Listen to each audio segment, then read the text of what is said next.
بدترین چیز در مناسبت محبت نیست، به اعتمادی است.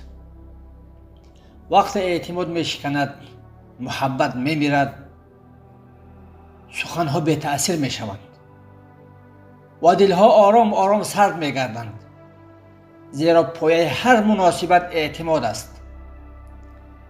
به آن حتی نزدیکترین آدمان هم بیگانه می شوند. اما یک سوال عمیق‌تر این است: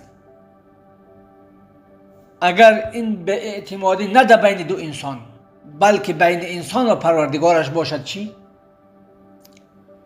این دیگر تنها یک حسی بد نیست، این بریدن امید از ریشه است.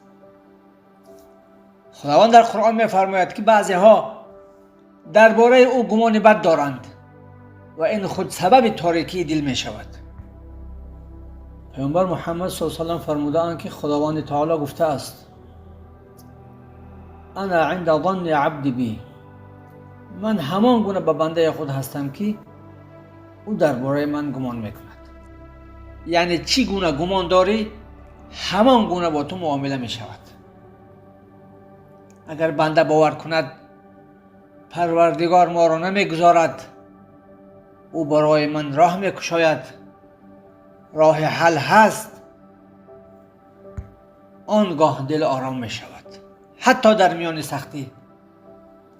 اما اگر فکر کند نمی شود، راه نیست، حل نیست، خود همان فکرها در امید را می بندند.